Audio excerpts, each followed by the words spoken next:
띠띠띠띠띠띠띠띠 띠띠띠띠띠띠띠띠 띠띠띠띠띠띠띠띠 띠띠띠띠띠띠띠 브룽브룽 삐삐 브룽브룽 삐삐 띠띠띠띠띠띠 띠띠띠띠띠띠띠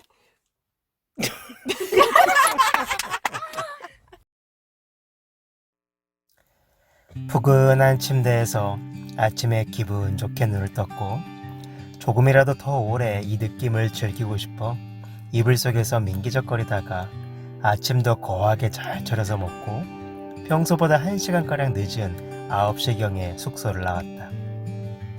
딱 하루였지만 몸도 마음도 편안할 수 있었던 휴식이 참으로 달콤했었나 보다. 또다시 길로 나서는 모두의 표정들이 군대 훈련소 가는 사람들처럼 잔뜩 굳어있다. 특히 오전에는 내내 레오는 시내를 가로지르는 번잡한 길을 걸어야 했고 오후에는 수많은 트럭과 차들이 시속 100km로 계속해서 질주하는 시끄럽고 위험한 국도를 따라 떼약볕 길을 걸어야 했는데 다시 레온으로 돌아가고 싶은 마음에 한 걸음 한 걸음 느린 발걸음들이 더욱 무겁게만 느껴졌다. 거기다가 태준이가 출발한 지 얼마 되지 않은 때부터 자꾸 배가 아프다고 칭얼거리기 시작하더니 시간이 갈수록 상태가 안 좋아져서 결국 중간에 한 펍에 들려 화장실을 이용했는데 무엇을 잘못 먹었는지 설사를 했다. 그러고 나서 나아졌나 싶었는데 조금 더 가다가 다시 배가 아프다고 하더니 5분에 한 번씩 배를 잡고 길에 주저앉는 모양이 아무래도 배탈이 단단히 난 것 같아 보였다. 어제 갑자기 기름기 많은 고기를 먹어서 배가 놀랬나? 정로안을 먹였지만 별 차도가 없어 보였다. 차들이 계속해서 질주하는 대로변이고 나무도 하나 없는 길가에서 볼일을 보게 할 수도 없는 데다가 마을도 멀지 않은 것 같아 조금만 더 참으라고 계속 달래봤지만 시간이 지나면서 아이의 얼굴은 점점 흑빛으로 변해가며 땀을 비워도 틀렸고 10걸음을 걷기 힘들어했다.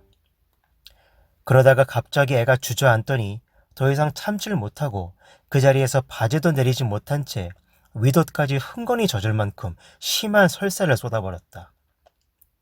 떼약볕 흙길 한가운데에서 배낭도 그대로 짊어진 채 설사를 쏟아서 신발까지 흘러내리는 바람에 당황한 우리는 누가 보던지 말던지 상관할 정신도 없이 그 옷 다 벗겨내고 나서 막 닦아내는데 그냥 선체로 또다시 물처럼 설사가 계속 쏟아지는 걸 바라만 보고 있어야 하는 상황이 정말 난감함 그 자체였다. 가진 휴지도 몇 장 없고 물티슈는 다 써서 마시던 물로 애를 대충 막 씻겨내고 오물로 범벅이 되어버린 옷을 주섬주섬 챙긴 후 속옷도 없이 그냥 반바지에 크록스만 신겨서 다시 마을을 향해 걷는데 설사로 힘이 다 빠진 아이는 물론이고 뜨겁고 먼지나는 고온의 흙길에서 애 달래고 뒷수습하느라 정신을 뺀 나와 아내도 완전히 지쳐버려서 그렇게 얼마 더 가지도 못해 오후 4시가 넘어버렸다.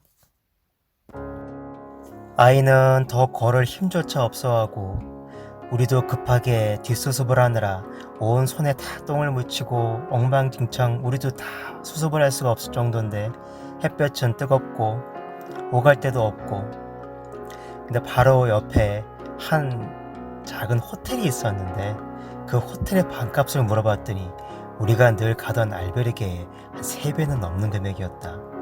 정말 그런 곳에 가서 따뜻한 물로 아이도 씻기고 우리도 좀 쉬고 옷도 제대로 빨고 그렇게 하고 싶었지만 금액이 너무 비싸서 차마 엄두를 내질 못하고 바라만 보고 동동거리며 서 있는데 우리가 늘 길에서 만났던 그 프랑스 노부부가 마침 그 호텔을 들어가려는 거다. 그런데 그 들어가는 모습을 바라보며 우리가 얼마나 부러운 생각이 들던지.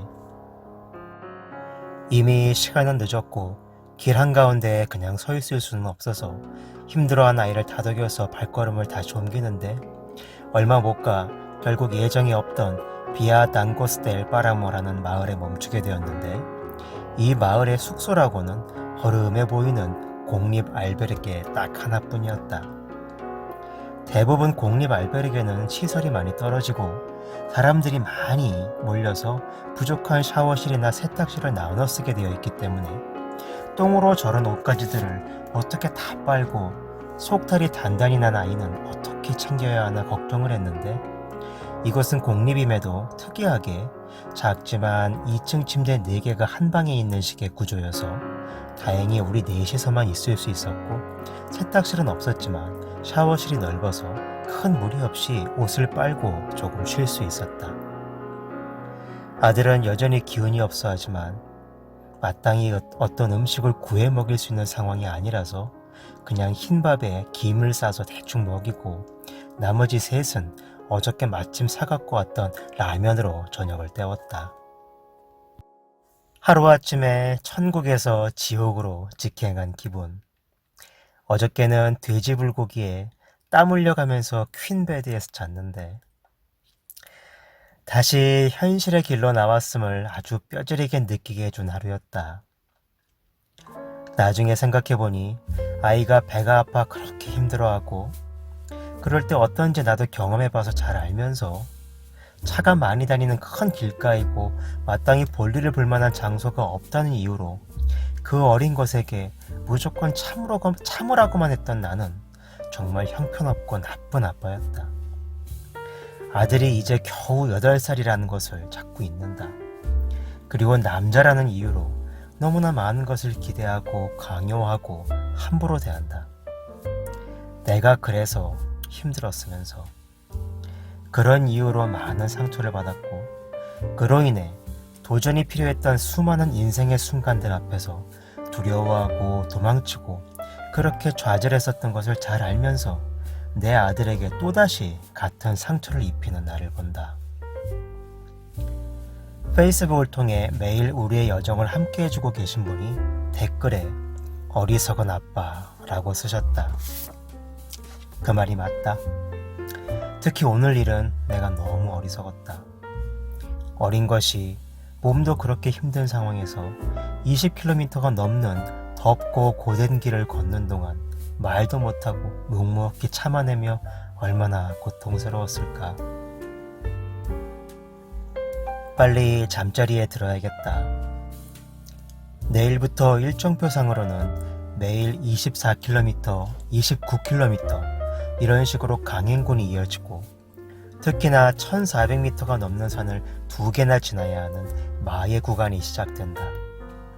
하지만 아이들이 있는 우리는 여건상 그렇게 진행할 수가 없다 보니 남들과 다르게 일정을 짜야 한다. 특히나 오늘 이런 변수가 생겨서 내일은 걷는 구간을 줄여야 할 것 같은데, 앞으로 며칠간은 20km 이내에 마을에 도착할 수 있는 고정 루트가 없어서 우회로나 다른 까미노길을 이용해서라도 중간에 멈출 수 있는 숙소가 있는 별도의 길을 찾아내야만 할 것 같다. 마치 순례길을 다 마친 것 같은 기분에 어려운 고비도 대부분 넘긴 것 같다고 생각했는데, 이제 와서 보니 지금까지는 준비 과정에 불과한 것이었다는 생각이 든다.